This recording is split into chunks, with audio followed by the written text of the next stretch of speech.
The best book to read is the Bible. The best book to read is the Bible. If you read it every day, it will help you all the way. Oh, the best book to read is the Bible. We praise God for this one more opportunity God has given unto us to meditate His word. దేవుని వాక్యం ధ్యానించలాగన మనకు అనుగ్రహించిన మరొక తరుణాన్ని బట్టి దేవుని స్తుతిస్తున్నాం. Today we are going to meditate on the topic, the visitation of Lord Jesus Christ to this planet Earth. నేటి దినాన్న ఈ భూగ్రహాన్ని దేవుడు దర్శించినటువంటి ఆ సందర్భాన్ని మనం ధ్యానించబోతున్నాం. And especially as a human being, as a babe in Bethlehem. ప్రత్యేకంగా ఒక మానవుడిగా, మనుష్యుడిగా, ఒక పసిబాలుడిగా బెత్లెహేములో జన్మించినటువంటి సందర్భం. About His coming to this world, many prophets, they have prophesied in the Old Testament. ఆయన ఈ భూలోకానికి రావడానికి గురించి పాత నిబంధనలో అనేక మంది ప్రవక్తలు ప్రవచించారు. Right from Genesis 3:15. ఆదికాండం 3వ అధ్యాయం 15వ వచనం మొదలుకొని Hundreds of prophecies are made and they are prophesied by different prophets in various ages. కాబట్టి వందలాది ప్రవచనాలు వేరు ప్రవక్తలు వేరు తరాలలో చేసినటువంటి ప్రవచనాలు. And when we come to the New Testament, క్రొత్త నిబంధనకు మనం వస్తే even Zacharias, the father of John the Baptist, also he said బాప్తిసమిచ్చు యోహాను తండ్రి అయిన జకరియా కూడా చెప్పిన మాట in Luke's gospel, లూకాసు వార్త, he also as a prophecy he said, ఆయన కూడా ప్రవచనాత్మకంగా చెప్పిన మాట. and verse 68 of the first chapter, మరి మొదటి అధ్యాయము 68వ వచనములో Luke చూస్తాం. 1:68 లూకాసు వార్త మొదటి అధ్యాయం 68వ వచనం or 67 and 68. లేదా 67 68 వచనాలు And కూడా his చదువుతాం. father Zacharias was filled with the Holy Ghost and prophesied, saying, Blessed be the Lord God of Israel, and he hath visited and redeemed his people. మరియు అతని తండ్రి జకరియా పరిశుద్ధాత్మ పూర్ణుడై ఇట్లు ప్రవచించెను, ప్రభు అయిన ఇశ్రాయేలు దేవుడు స్తుతింపబడును గాక, ఆయన తన ప్రజలకు దర్శనమిచ్చి వారికి విమోచన కలుగజేసెను. In verse 68, 68వ వచనంలో 4 important phrases are mentioned. 4 ప్రాముఖ్యమైన మాటలు ఇక్కడ ప్రస్తావించబడ్డాయి. And by being filled by the Holy Spirit, Zacharias, the father of John the Baptist, prophesied these words. బాప్తిసమిచ్చు యోహాను తండ్రి అయిన జకరియా పరిశుద్ధాత్మతో నిండుకొనిన వాడే ఈ మాటల్ని ప్రవచించాడు. The first thing is మొదటిది his people. తన ప్రజలు. And secondly, రెండవది he visited. ఆయన దర్శించాడు. And thirdly, మూడవది to redeem them. వారిని విమోచించడానికి. And fourthly, నాలుగవది blessed be the Lord God of Israel. ప్రభు అయిన ఇశ్రాయేలు దేవుడు స్తుతింపబడును So గాక. those of you who are hearing, you must have understood the whole message by now. కాబట్టి మరి ఇవి వీక్షిస్తున్న వారు, వింటున్న ప్రజలు, ఈ వర్తమానం అంతా కూడా మీకు అర్థమైపోయి ఉంటుంది. From these 4 fragments we can understand the mind of God. కాబట్టి ఈ 4 మాటల నుండి దేవుని మనస్సు ఏమిటో అర్థం We చేసుకోగలం. are going to see them in detail. వాటిని వివరంగా మనం ఇప్పుడు చెప్పుకుందాం. Why Lord Jesus Christ has to come in the form of a human being? యేసుక్రీస్తు ప్రభు మానవ రూపంలో ఎందుకు రావాల్సి వచ్చింది? Why the Father has planned for the incarnation of Lord Jesus? ఎందుకు తండ్రి అయిన దేవుడు యేసుక్రీస్తు ప్రభు వారిని ఆ రీతిగా మానవ శరీరంతో రావడానికి సంకల్పించారు. So we are going to see these 4 fragments of this verse in detail. కాబట్టి ఈ వచనంలోని ఈ 4 మాటల్ని కూడా కాస్త వివరంగా మనం ధ్యానం చేద్దాం. So first word is మొదటి మాట his people. తన ప్రజలు. Who are his people? తన ప్రజలంటే As ఎవరు? a matter of fact, you and I are, every one of us are created by God. వాస్తవంగా నీవు నేను మనం అందరము దేవుని చేత సృష్టించబడిన వారమే. None of us have come into this world out of our own wish. మనలో ఎవరం కూడా మన ఇష్ట ప్రకారముగా ఈ భూమి మీదకి రాలేదు. If you go to the very creation story, మీరు ఆ సృష్టి చరిత్రలోనికి వెళ్తే the very first verse of the Bible, Genesis chapter 1 verse 1 says, Bible గ్రంథంలోని మొట్టమొదటి వచనం, ఆదికాండం 1వ అధ్యాయం 1వ వచనం ప్రకారం, in the beginning God created heaven and the earth. ఆది యందు దేవుడు భూమి ఆకాశములను సృజించెను. God is without beginning. చూడండి, దేవుడికి ఆది అనేది లేదు. And that God who is having no beginning, in the beginning means as the creation is having a beginning. ఆది లేని దేవుడు ఆది యందు దేవుడు అనే మాట రాయబడిందంటే సృష్టికి ఆరంభము ఆది అనేది ఉంది. Earlier what he was doing? అంతకు పూర్వం ఏం Yeah, చేస్తుండేవారు? it is beyond our human imagination. మానవ గ్రాహ్యానికే మించిన సంగతులు It అవి. is beyond our capacity of understanding. కాబట్టి మనము అర్థం చేసుకునే మన సామర్థ్యానికి మించినది. Because our minds are tuned, our brains are tuned to understand time. ఎందుకనగా మన మనస్సు మన ఆలోచనలు ఇవి ఇంత సమయము అనే దానికే పరిమితమై We ఉన్నాయి. can understand, I am loving you for the last 1 year. We can understand it because 1 year time is mentioned. ఒక సంవత్సరం నుండి నేను ప్రేమిస్తున్నాను అంటే అక్కడ కాలము చెప్పబడింది కాబట్టి దానిని మనం అర్థం Or చేసుకోవాలి. I am loving you for the last 10 years or 100 years, you can understand. లేకపోతే 10 సంవత్సరాలు 100 సంవత్సరాల నుండి నేను ప్రేమిస్తున్నానంటే అర్థం చేసుకోగలం. Even you can understand, I am loving you for the last 1 lakh years. లేదా 1,00,000 సంవత్సరాల నుండి నిన్ను ప్రేమిస్తున్నాను అంటే కూడా నీకు అర్థం అవుతుంది. As long as our vocabulary is in the terms of time, we can understand. కాబట్టి మనం చెప్పే ఈ మాటల్లో కాలము సమయము ప్రస్తావనకు వచ్చినంత వరకు అది మనం అర్థం చేసుకోగలం. That is the capacity of our brain and we are created like that. కాబట్టి మన మెదడుకున్నటువంటి శక్తి సామర్థ్యం అది ఆ విధంగానే సృష్టించబడ్డాం So కూడా. without beginning, without ending, we cannot understand. If you try to understand, you will become mad. కాబట్టి మరి ఆదియు అంతమును లేని దానిని అర్థం చేసుకోవాలి అంటే నువ్వు అర్థం చేసుకోవడానికి ప్రయత్నం చేసినా పిచ్చోడు అయిపోతావు తప్ప ఇంకేమి కాదు. That's why we are not able to understand fully the God. అందుకనే దేవుడిని సంపూర్ణంగా మనం అర్థం చేసుకోలేకపోతున్నాం. In the beginning means there is a beginning for this creation. ఆది యందు అంటే అర్థము ఈ సృష్టికి ఆరంభం ఉంది. And for the heaven and the earth. భూమి ఆకాశములకి. According to my poor understanding, మరి నాకున్న గ్రహింపు ప్రకారం as far as the creation is concerned, సృష్టి మాటకొస్తే what I feel is, first of all,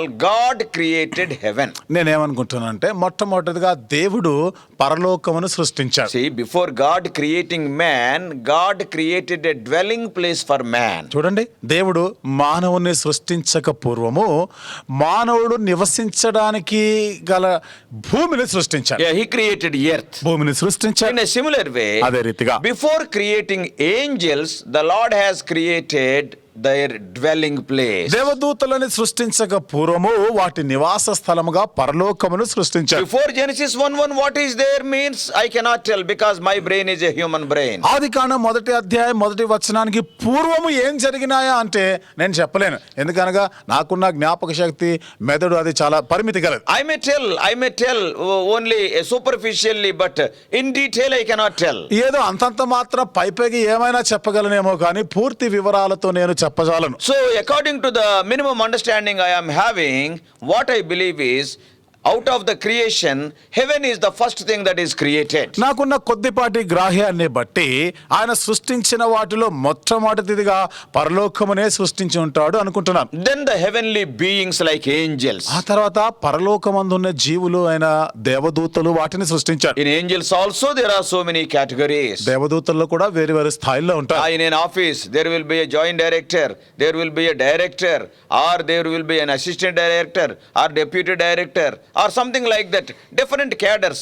All are the employees of the same office, but their cadres are different. ఇది ఎలా ఉంటుందంటే ఒక ఆఫీసులో ఉద్యోగస్తులుగా అందరూ ఉద్యోగస్తులే కానీ వారిలో ఒక ఆయన డైరెక్టర్ ఉంటారు, కొందరు జాయింట్ డైరెక్టర్లు, కొందరు అసిస్టెంట్ డైరెక్టర్లు, కొందరు డిప్యూటీ డైరెక్టర్, అలా వేరు వేరు పదవులు స్థానాల్లో ఉంటారు. So in a similar way there are so many categories among the angels also. అదే విధంగా దేవదూతల్లో కూడా వేరు వేరు స్థాయిల్లో ఉంటున్నారు. Archangels are there. మహాదూతలు ఉన్నారు, ప్రధాన దూతలు ఉన్నారు, Lucifer, Lucifer, Michael, మిఖాయేలు, Gabriel, Gabriel, archangels. వీళ్ళందరూ కూడా ప్రధాన దూతలు. And ordinary angels are there. మరి సాధారణ దూతలు ఉన్నారు, And cherubims are there. కెరూబులు ఉన్నారు, Seraphims are there. సెరాఫులు ఉన్నారు, Some mighty angels are there. బలమైన దూతలు ఉన్నారు. So different categories. కాబట్టి వేరు వేరు కోవల్లో ఉన్నారు. And how many more heavenly beings are there, we do not know. మరి ఇంకెన్ని పర సంబంధమైన జీవులు ఇంకా ఎన్ని ఉన్నాయో అనేది మనకు తెలియదు. Because in the book of Revelation we can see the 4 beings. ఎందుకనగా ప్రకటన గ్రంథంలో మనం చదువుతున్నాం 4 జీవులు అని ఉంది. So, who they are? అవన్నీ ఎవరు? In detail, we cannot tell. అయితే వివరంగా అయితే చెప్పలేం. Oh, with limited understanding, according to what God has given unto us, we may explain. కొద్దిపాటి గ్రాహ్యముతో దేవుడు ఏదైతే అనుగ్రహించాడో వాటిని బట్టి కొంత మేరకు మీకు మేము వివరించగలం. Sometimes it can be right, sometimes it can be wrong also. కొన్ని సార్లు అది సరైనది కావచ్చు, తప్పు కూడా కావచ్చు. Yes, because it is prophecy. ఎందుకనగా ఇదంతా కూడా ప్రవచించబడినవి So, కాబట్టి. God has created heaven first. కాబట్టి మొదట దేవుడు ఆకాశం లేదా పరలోకమును సృష్టించాడు. And after that, the heavenly beings like angels. ఆ తర్వాత పర సంబంధమైన జీవులైన దేవదూతలను సృష్టించినాడు. And after that, God has created the earth. దాని తర్వాత దేవుడు భూమిని సృష్టించాడు. Because in the book of Job in chapter 38, we can read, ఎందుకనగా యోబు గ్రంథం 38వ అధ్యాయంలో మనం చదవచ్చు. the Lord is questioning. దేవుడే అక్కడ ప్రశ్నిస్తా ఉన్నాడు. Where were you? Come on, tell me.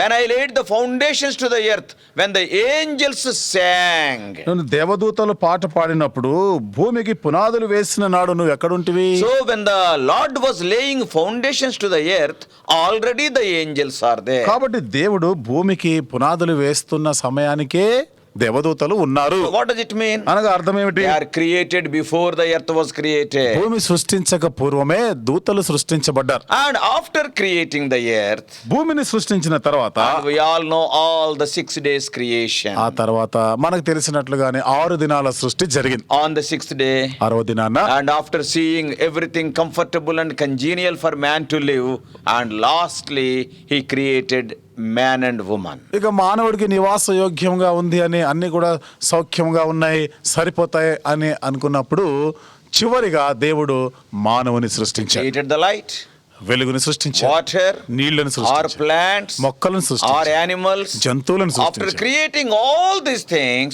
the last part of God's creation in the book of Genesis 1st chapter is man and woman. వీటన్నిటిని సృష్టించిన తర్వాత దేవుని సృష్టిలో ఆఖరుగా దేవుడు సృష్టించినదే ఆదికాండం 1వ అధ్యాయంలో రాయబడిన ప్రకారం స్త్రీ పురుషులను And సృష్టించాడు. they are created in the likeness of God, in the image of కాబట్టి God. వారు దేవుని స్వరూపములో దేవుని పోలికలో సృష్టించబడ్డారు. We are His people, we are His children because of our birth.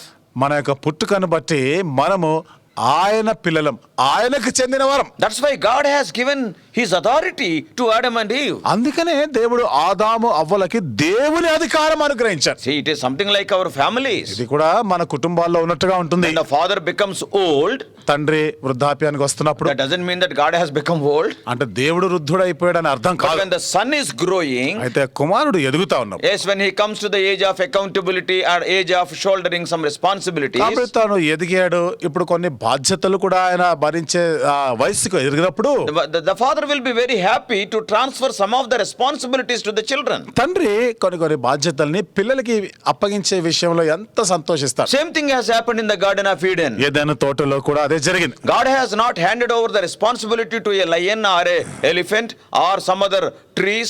No, nothing like that.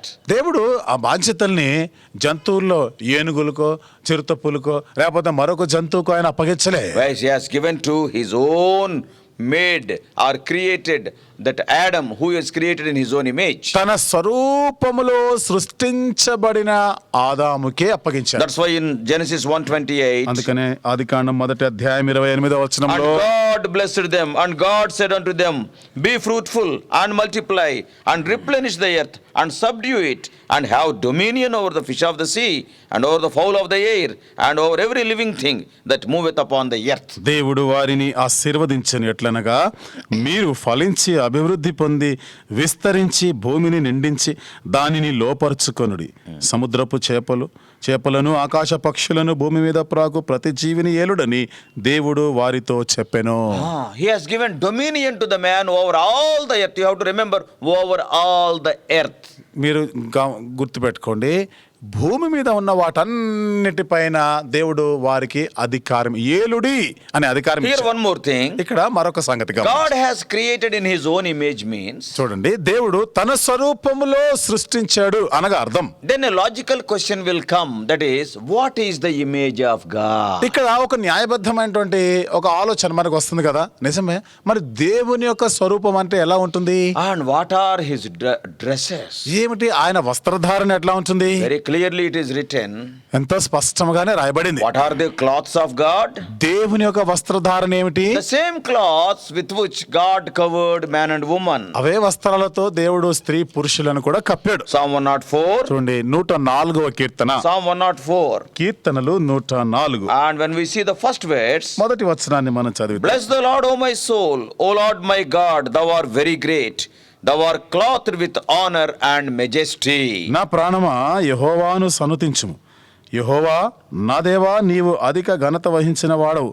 నీవు మహాత్మ్యమును ప్రభావమును ధరించి ఉన్నావు. Yes, what are the cloths of God? ఏమిటి దేవుని వస్త్రాలు ఏమిటి? Yes, that majesty or the holiness. God has covered himself with holiness and also the majesty. కాబట్టి ఆ ప్రభావం మహాత్మ్యమును పరిశుద్ధతతో దేవుడు కప్పబడి ఉన్నాడు. And that is how God created man also. ఆ విధంగానే దేవుడు మానవుని కూడా In the సృష్టించాడు. Garden of Eden in the beginning there was no sin. ఏదైనా తోటలో ఆరంభంలో పాపం లేదు. Till Satan in the form of a serpent intervened. Till that time there is no sin. సాతాను సర్పము రూపములో ఏదైనా తోటలో ప్రవేశించేంత వరకు పాపము లేదు. When the animals, when the creeping things, when the plants, when they are looking into Adam and Eve, they are looking like God. జంతువులే గాని, కింద నేల మీద ప్రాకుతున్నటువంటి పురుగులే గాని, ఇంకేవైనా కానీ అవన్నీ కూడా ఆదాముని చూసినప్పుడు దేవుణ్ణి చూసినట్టుగానే చూసే. Because Adam was also covered with the holiness of God. ఎందుకనగా ఆదాము కూడా దేవుని యొక్క పరిశుద్ధతతో కప్పబడే ఉన్నాడు. And he was having that majesty. ఆ ప్రభావం, ఆ మహాత్మ్యం ఉంది. That's why whenever he was calling an animal that was coming, that's all. అందుకనే ఆదాము జంతువులను పిలుస్తున్నప్పుడు అవన్నీ కూడా ఉన్న పాటనే వచ్చేవి. Whatever he want, he can get it.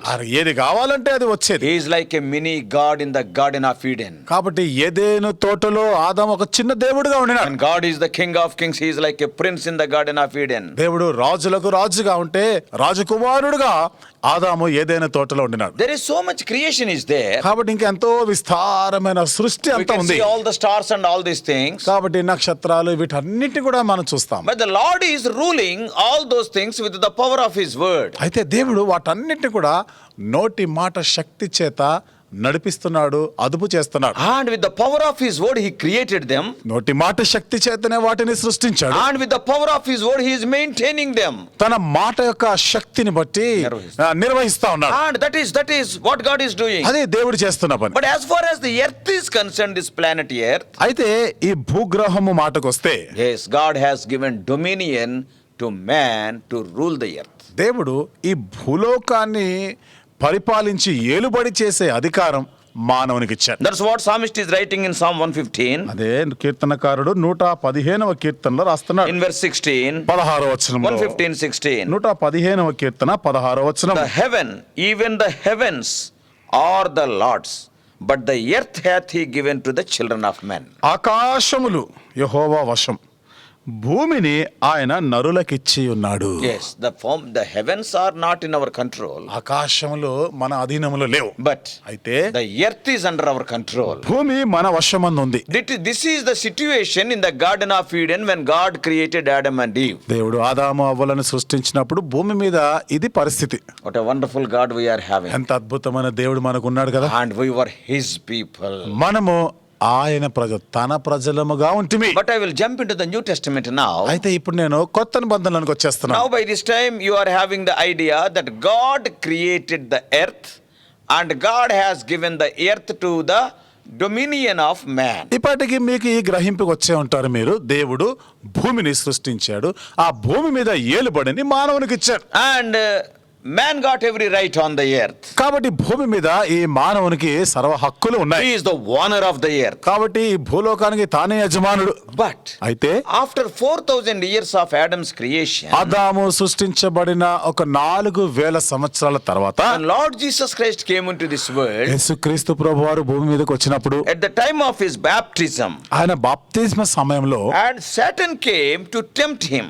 సాతాను యేసు ప్రభువుని శోధించడానికి The వచ్చాడు. baptism is over, బాప్తిస్మం తీసుకున్నాడు. and there అక్కడ during the process of temptation, the Satan used one specific sentence. యేసు ప్రభువుని సాతాను శోధిస్తూ ఉన్నప్పుడు అక్కడ ఒక నిర్దిష్టమైన ఒక మాటని పలికాడు, ఉపయోగించినాడు. What is that? అదేమిటి? Matthew's Gospel, మత్తయి సువార్త chapter 4, 4వ అధ్యాయం and verse 8 and 9. 8, 9 వచనాలు.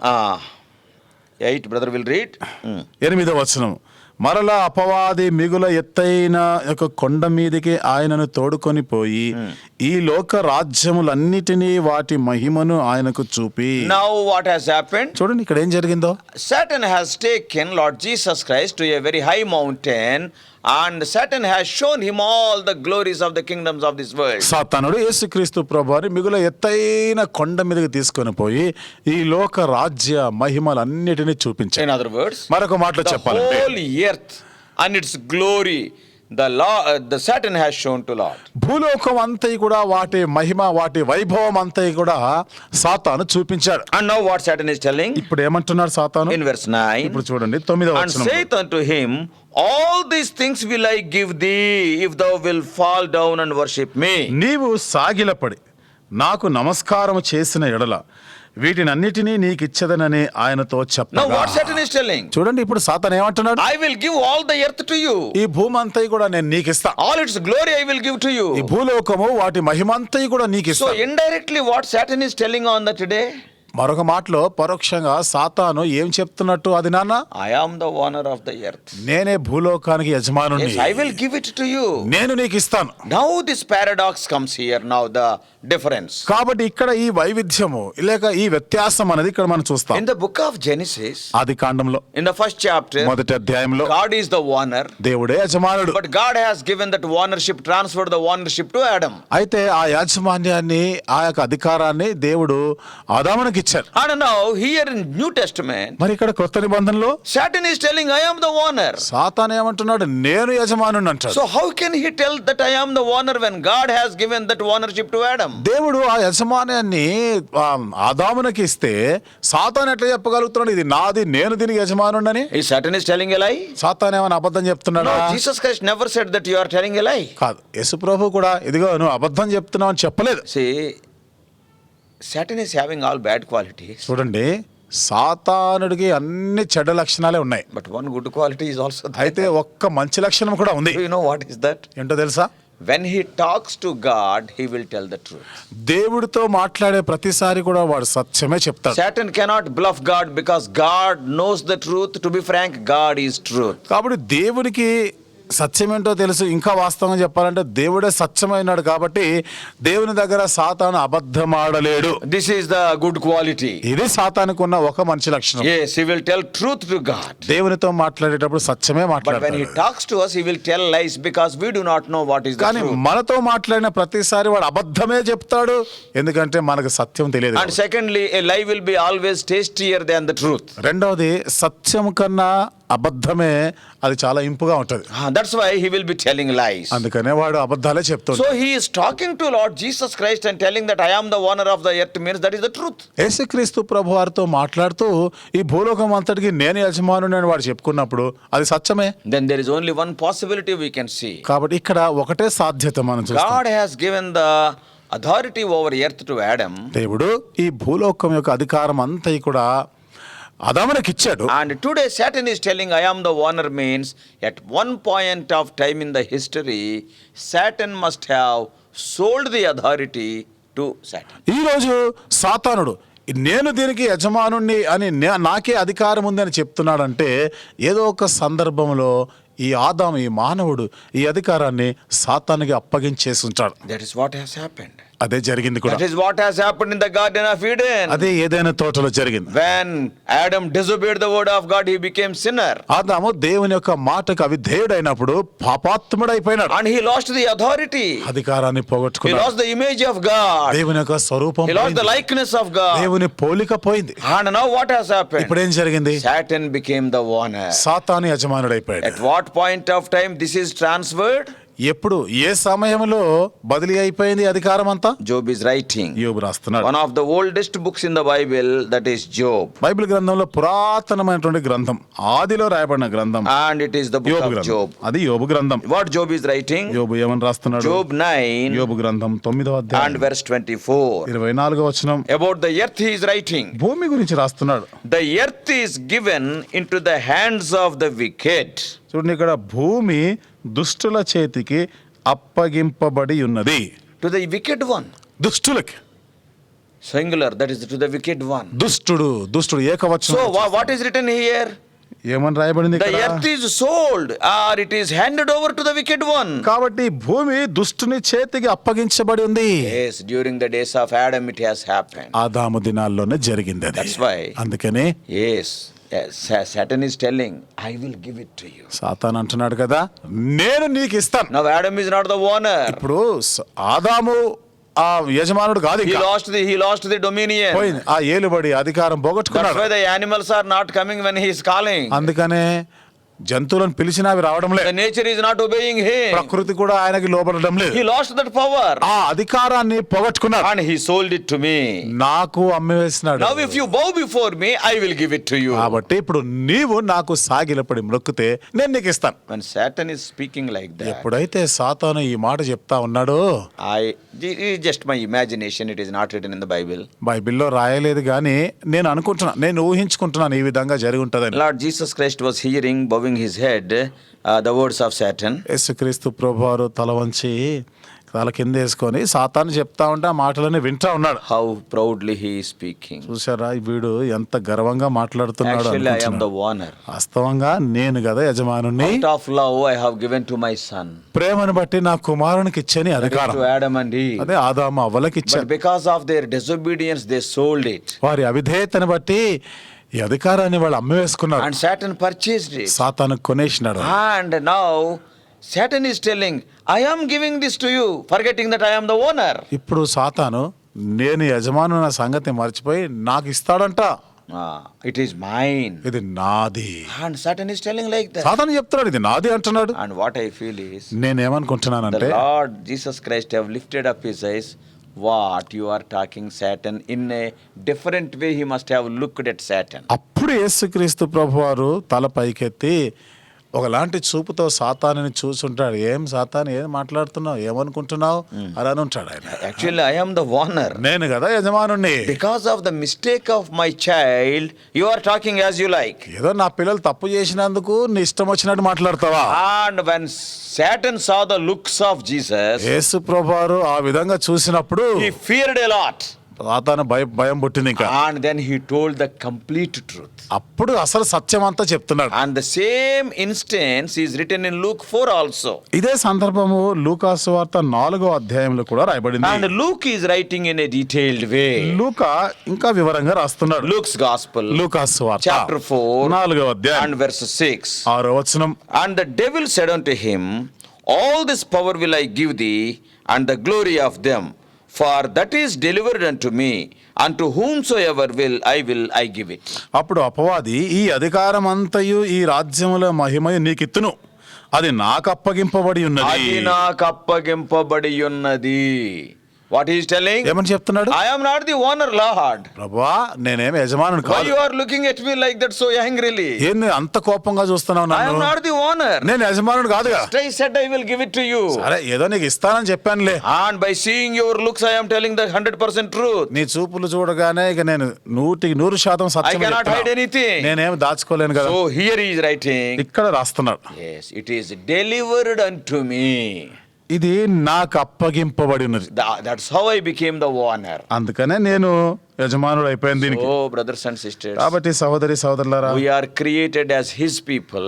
మనము ఆయన ప్రజలముగా తన ప్రజలముగా సృష్టించబడిన వారు. But because of the subtlety of Satan, we have become almost servants of sin, servants of Satan. సాతాను యొక్క మోసాన్ని కుయుక్తిని బట్టి సాతానికి మనము దాసులం అయిపోయినాము, సాతానికి బందీలం అయిపోయాము. Satan was playing with our lives. సాతాను మన జీవితాలతో But ఆటలాడుకుంటున్నాడు. as a loving father, he could not see it. అయితే ఓ ప్రేమ గల తండ్రిగా ఇదంతా కూడా ఆయన చూడలేక తట్టుకోలేకపోయినాడు. What is the necessity of all the glory of heaven for me when my sons are suffering there like that? నా కుమారులు ఇలాంటి బాధలు అనుభవిస్తా ఉంటే ఈ పరలోకంలో ఉండి ఇదంతా నాకు ఏం లాభం? Somehow I will go to the earth. ఏదో ఒక రీతిగా నేను ఈ భూలోకానికి వెళ్తాను. Yes, I will pave the way for them to come back to me. మరలా నా చెంతకు రావడానికి ఒక మార్గం ఏర్పాటు చేస్తాను. That is what Zechariah is prophesying. అది జకరియా ప్రవచించిన మాట. And the second word in 168, మొదటి అధ్యాయం 68వ వచనంలో లూకాసు వార్త 1:68లో రెండవ మాట. First thing, his people. మొదటిది తన ప్రజలు, Secondly, రెండవది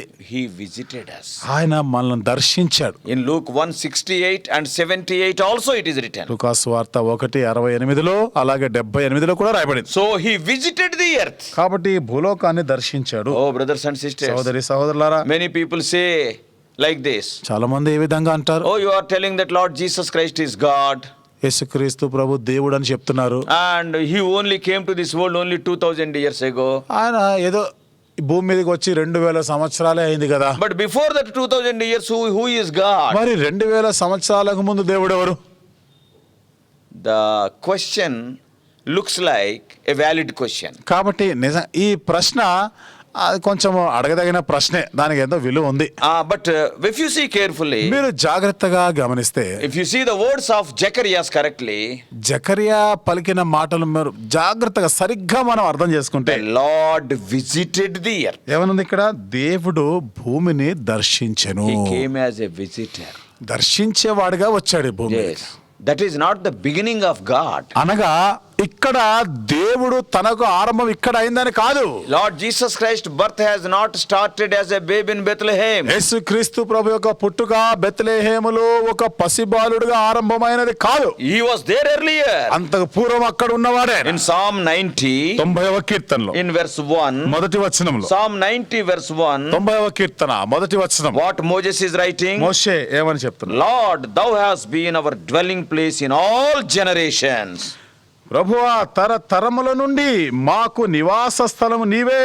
Yes, God is there from generations to generation. There is no beginning to him. తరతరముల నుండి దేవుడు ఉన్నవాడు, యుగాయుగములు నీవే దేవుడు ఆయన ఉన్నాడు. When he saw the slavery condition of his children, అయితే తన పిల్లలు ఆ బానిసత్వంలో ఉండుట he చూసినప్పుడు could not tolerate it. ఆయన తట్టుకోలేకపోయినాడు. If needed, I will go to the earth. అవసరమైతే నేనే భూలోకానికి I వెళ్తాను, will visit the earth. నేను భూమిని I will దర్శిస్తాను, go in the form of a man.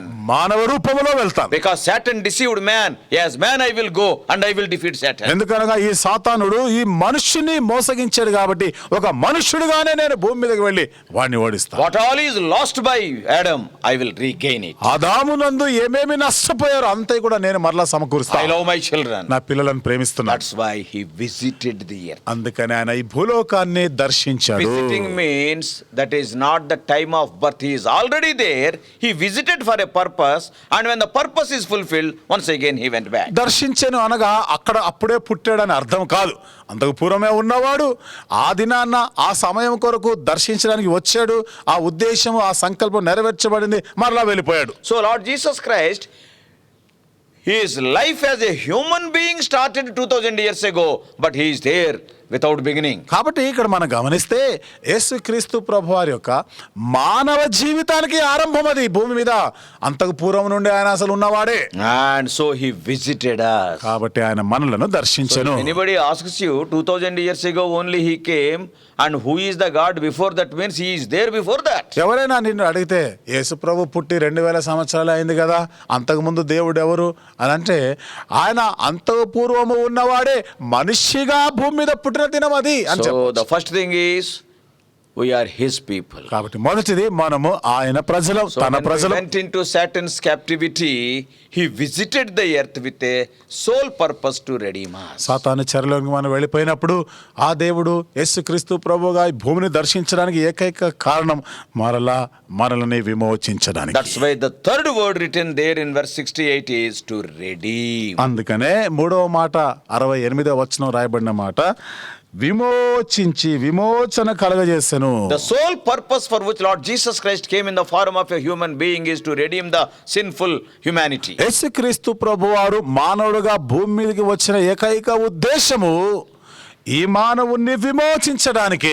Yes, the sinful ఈ humanity. పాపంతో పాపభూయిష్టమైనటువంటి మనిషిని ఆయన విడిపించడానికి, He విమోచించడానికి. wanted to deliver you and me from the clutches of sin and Satan. సైతాను పాపం యొక్క బంధకాల నుండి నన్ను విడిపించడానికే యేసుక్రీస్తు ప్రభు భూలోకానికి వచ్చాడు. That's what Paul is writing to Galatians. ఆ మాటే అపోస్తలుడైన పౌలు గలతీయులకు రాస్తున్నాడు. In the book of Galatians chapter 4 గలతీయులకు రాసిన పత్రిక 4వ అధ్యాయం and 4 verses 4 and 5. 4-5 వచనాలు. Galatians Colossians chapter 4 గలతీయులకు రాసిన పత్రిక 4వ అధ్యాయం and verses 4 and 5. 4-5 వచనాలు. But when the fullness of time was come, God sent forth his Son, made of a woman, made under the law, to redeem them that were under the law, that we might receive the adoption of sons. అయితే కాలము పరిపూర్ణమైనప్పుడు దేవుడు తన కుమారుని పంపెను.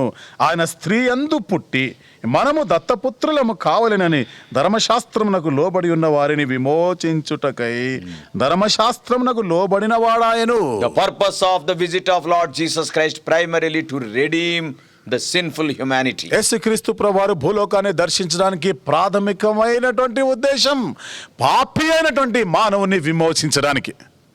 Not for healings, స్వస్థతల కొరక, or not to tell some good messages, లేక ఏదో మంచి మంచి బోధలు చేయడానికి, or సందేశాలు not to ఇవ్వడానికి, do some miracles, లేక ఇంకేదో ఆశ్చర్యక్రియలు or not జరిగించడానికి to కాదు, give food to people, physical food. లేకపోతే ఆహారం ఇవ్వడానికి కాదు. All those things may be there as secondary things, అవన్నీ కూడా వాస్తవమే ఉండవచ్చు, అవి రెండో స్థానానికి వచ్చేవి. but the prime purpose of the visit of Lord Jesus Christ, the Son of God, came into this world to redeem the people who are caught by sin and Satan. అయితే యేసుక్రీస్తు ప్రభువారి భూలోకాన్ని దర్శించడానికి ప్రాథమికమైనటువంటి ఉద్దేశం ఏమిటంటే పాపములలో బంధించబడినటువంటి ఆ మనుష్యులని విడిపించడానికి, విమోచించడానికి వచ్చారు. And Satan has written so many things against us. సాతాను మనకు విరోధంగా ఇంకెన్నెన్నో రాసి పెట్టినాడు. When the Lord has gone to the cross, he has blotted out all the handwriting and all the ordinances also. ఎప్పుడైతే ప్రభు ఆ శిలువ మీదకి ఎక్కినాడో రాతరూపమైన విధి రూపకమైనటువంటి ఆజ్ఞలన్నిటినీ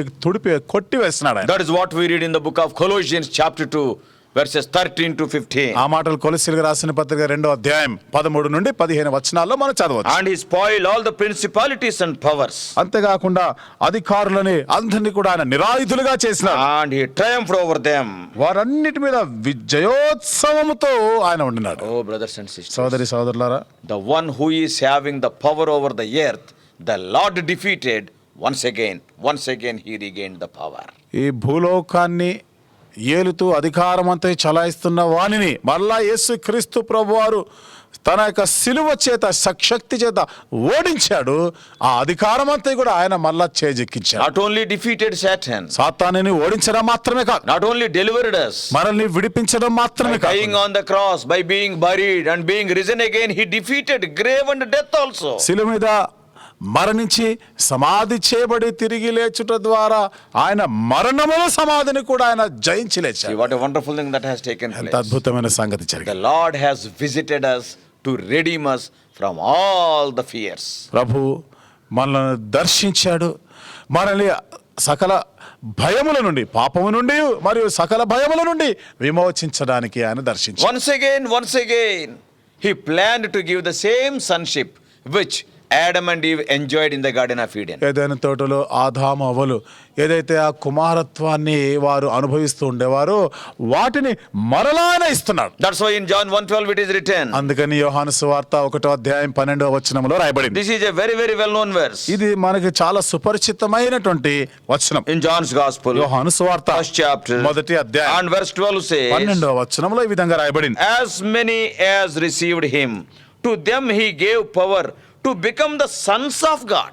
తన్ను ఎందరు అంగీకరించిరో వారందరికీ మరలా దేవుని పిల్లలగుటకు ఆయన అధికారం అనుగ్రహించారు. Yes, once again, God has given the power to become the sons and daughters of God. మరొకసారి దేవుని కుమారులు కుమార్తెలు అయ్యే అధికారము దేవుడిచ్చారు. What is the way? దానికి మార్గం ఏమిటి?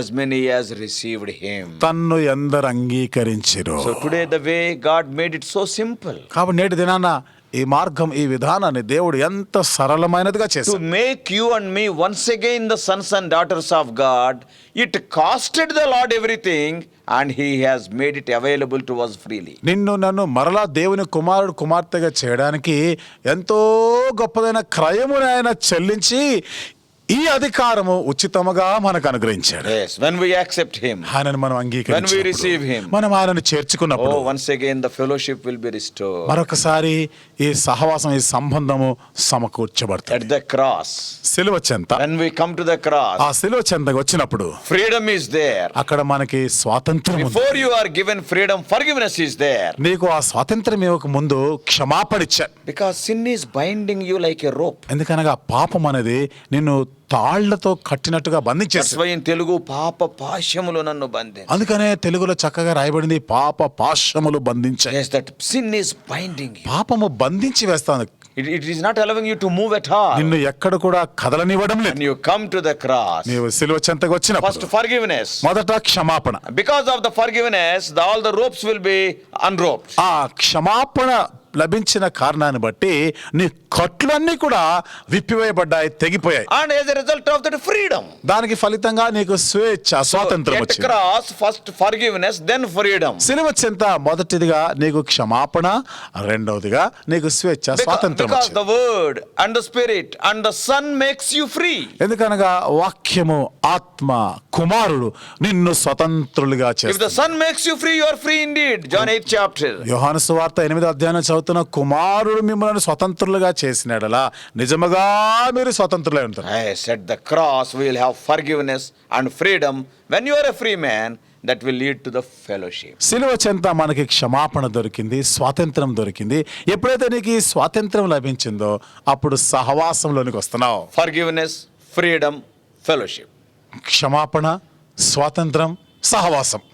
Once again, you can have fellowship with the Lord as Adam was having fellowship with God in the Garden of Eden. ఏ విధంగా ఆదాము ఏదైనా తోటలో దేవునితో సహవాసంలో ఉండేవాడు, మరొకసారి నీవు కూడా దేవుని So సహవాసంలో when you రాగలవు. receive Lord Jesus Christ, కాబట్టి నీవు యేసుక్రీస్తు ప్రభుని చేర్చుకుంటే what a wonderful fellowship, wonderful relationship.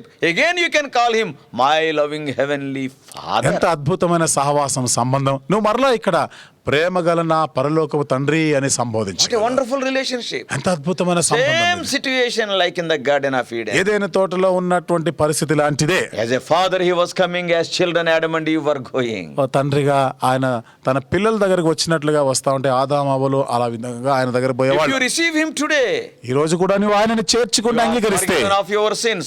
You will be given freedom by the Son and fellowship with the Father. నీవు పాపముల నుండి క్షమించబడతావు, కుమారుని వలన స్వాతంత్ర్యమును పొందుతావు, తండ్రితో సహవాసంలోనికి వస్తావు. That's why.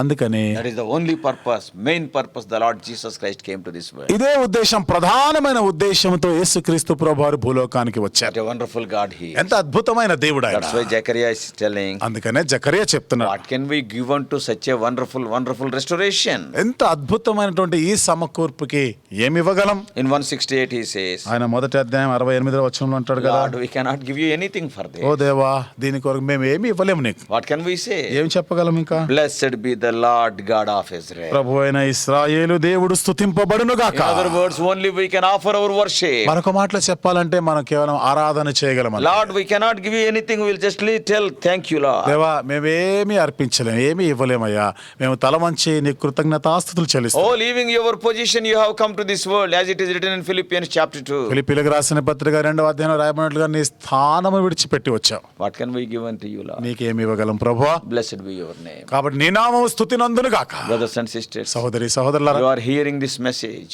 ఈ వర్తమానాన్ని మీరు We వింటున్నారు. have seen our glorious state in the Garden of Eden 6,000 years ago. 6000 సంవత్సరాల క్రితము ఏదైనా తోటలో ఎలాంటి మహిమలో మనం ఉండేవారేమో చూసినాం. And how it is lost and we became slaves into the hands of A Satan. విధంగా మనం వాటిని పోగొట్టుకొని సాతాను చేతిల్లో మనము బందీలమైపోయామో చూసాం. And once again, how the Lord Jesus Christ visited the earth as a babe in Bethlehem, suffered a lot, even suffered the cross for us. ఏ రీతిగా యేసుక్రీస్తు ప్రభువారు పసి బాలుడుగా బెత్లెహేములో జన్మించి ఆయన ఎన్ని బాధలు అనుభవించాడో, సిలువ మరణం అనుభవించాడో మనం చూసినాం. And some of us he has already redeemed. అయితే మనలో కొంతమంది ఇప్పటికే మనం విమోచించబడిన వారు. And if you want to be redeemed, you must accept him. కాబట్టి నీవు కూడా విమోచించబడాలి అంటే నీవు ఆయనను అంగీకరించాలి. Lord, Lord, I believe in the deed what you have done on the oh cross. దేవా, నీవు శిలువ మీద జరిగించిన కార్యమునందు నేను విశ్వాసం I ఉంచుచున్నాను. want this forgiveness and freedom and fellowship. నాకు ఈ క్షమాపణ, ఈ స్వాతంత్రం, ఈ సహవాసం నాకు కావాలి. Lord, I want to call you as my father. దేవా, నిన్ను నా తండ్రిగా నేను I పిలవాలనుకుంటున్నాను. want to call you as my daddy. నా నాయనా అని పిలవాలనుకుంటున్నా. What a wonderful relation. ఎంత అద్భుతమైన What సహవాసం, a సంబంధం wonderful ఇది. freedom a child enjoys with his father. ఎంత అద్భుతమైన స్వేచ్ఛ, స్వాతంత్రం ఒక బిడ్డ తండ్రితో అనుభవించడం కలిగి Like ఉంచడం. that you can go. ఆ విధంగా నీవు కూడా వెళ్ళగలవు. Then all the promises will be yours. అప్పుడు వాగ్దానాలన్నీ నీవే అవుతాయి. You know what God will say? దేవుడు దేవుడు ఏమంటాడు తెలుసా? As father carries the child, I will carry you. తండ్రి తన పిల్లలను ఎత్తుకున్నట్లుగా నేను నిన్ను ఎత్తుకుంటా. I will answer you. నేను నీకు జవాబిస్తా. I will be with you. నేను నీతో కూడా I ఉంటా. will bless you. నిన్ను ఆశీర్వదిస్తా. Oh, countless blessings are stored for you. Only one thing, if you accept him, you accept his work on the cross in your life. లెక్కింపజాలని దీవెనలు అన్నీ కూడా నీ కొరకు అలా నిల్వ చేయబడి ఉన్నాయి. నీవు కేవలం ఆయనని అంగీకరించి ఆ శిలువ కార్యం నందు నువ్వు విశ్వాసం ఉంచినాడలా చాలు. Salvation is free. రక్షణ ఉచితం. Yes, salvation costed everything, Lord Jesus Christ, but it is available freely to you and to me. రక్షణ కొరకై క్రయమంతా యేసుక్రీస్తు ప్రభు వారు చెల్లించారు, కానీ అది నీకు నాకు ఉచితముగా ఇవ్వబడింది. Do you want that? ఇది నీకు కావాలా? Come to Jesus. యేసు చెంతకు రండి. Come to Jesus. యేసు చెంతకు రా. He will save you. ఆయన నిన్ను రక్షిస్తాడు. Just pray like this. ఈ విధంగా ప్రార్థన చేయొచ్చు. Yes, Lord, I am a sinner. Because of the sin of Adam, I became slave to Satan and sin. అవును ప్రభువా, ఆదాము యొక్క పాపమును బట్టి నేను కూడా పాపిని, పాపమునకు సాతానుకి దాసుడైపోయానయ్యా. By seeing my condition, you are not able to tolerate it. నా స్థితిని చూసి నీవే తట్టుకోలేకపోయినా, And that's why you have visited the earth. అందుకనే భూలోకాన్ని దర్శించావు. You went to the cross and died for me. శిలువ మీద ఎక్కినావు, నా కొరకు Thou మరణించావు. hast conquered sin, Satan, death and grave. పాపమును, సాతానును, సమాధిని, మరణాన్ని నువ్వు జయించి లేచావు. Oh, you have paved the way for my restoration. నేను మరలా సమకూర్చబడేదాని కొరకై మార్గం ఏర్పాటు చేసినావు. Lord, Lord, forgive me. దేవా నన్ను క్షమించు. Grant me this freedom ఈ స్వాతంత్రము నాకు అనుగ్రహించు. and enable me to come to this fellowship. ఈ సహవాసంలోనికి రావడానికి సహాయం చేయి. Simple prayer. సామాన్యమైన ప్రార్థన. Wash me with your blood. నీ రక్తంతో నన్ను కడుగుము. Oh, that will make you his child. అది నిన్ను ఆయన బిడ్డగా మారుస్తుంది. Salvation is free, but salvation is not cheap. రక్షణ ఉచితమే, కానీ రక్షణ చవకబారినది కాదు. It costed God his life.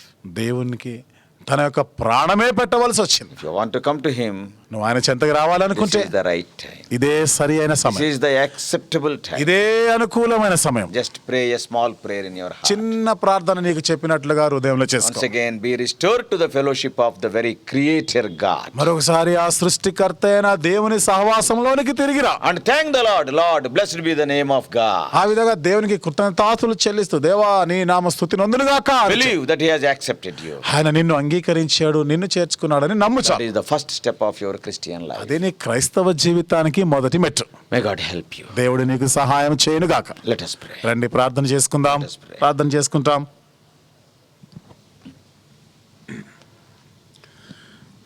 ప్రేమగల మా పరలోకపు తండ్రి, పరిశుద్ధుడైన మా దేవ, పాపి అయిన మానవుని కొరకైన నీ ప్రణాళిక ఎంత గొప్పది. పరలోక వైభవమే విడిచిపెట్టి భూలోకానికి అరుదించావు. కలువరి శిలువ మీద ప్రాణం పెట్టినావు. నీ ప్రేమకై మేమేమి చెల్లించలేము. హృదయపూర్వకమైనటువంటి కృతజ్ఞతాస్తుతులు, ఆరాధనను ప్రభా మీకు అర్పిస్తున్నాం. ఈ మాటలు వింటున్న మా ప్రియులందరి హృదయాల్లో ప్రభా మీ రక్షణ కార్యం జరిగించని ప్రతి వారి హృదయ అక్కర చొప్పున మీరేమి కార్యం జరిగించమని ప్రార్థన చేస్తూ ఉన్నాం. ఎంత చక్కని ప్రభా ఈ అవకాశాన్ని, అరుదైన అవకాశాన్ని మీరు మాకు అనుగ్రహించారు. మీకు వందనాలు చెల్లిస్తూ ఉన్నాం. ప్రభా రేపేమి సంభవించినో తెలియదు కాబట్టి ఈ మాటలు వినబడగానే, సమయం ఉండగానే నేడే ప్రభా మరి రక్షణ అనుభవంలోనికి రాగలిగినట్లుగా మా ప్రియులకి మీరే సహాయం చేయండి. చెప్పబడినట్లుగా ఈ తీర్మాన ప్రార్థన వారు చేసుకునేలాగిన మీ కృపను అనుగ్రహించమని, వారిని కూడా రక్షణ ఆనందంతో నింపమని, మీ ప్రణాళిక, మీ సంకల్పం ఇదే కదా ప్రభా. అందుకే మీకు వందనాలు, స్తోత్రాలు చెల్లిస్తూ మీకే మహిమ, ఘనత, ప్రభావం ఆరోపిస్తూ మా ప్రభువును, మా రక్షకుడైన యేసు నామములో ప్రార్థించి వేడుకుంటున్నాము తండ్రి. ఆమేన్. God bless you all. Please subscribe for more spiritual messages on YouTube channel John Victor Hebron.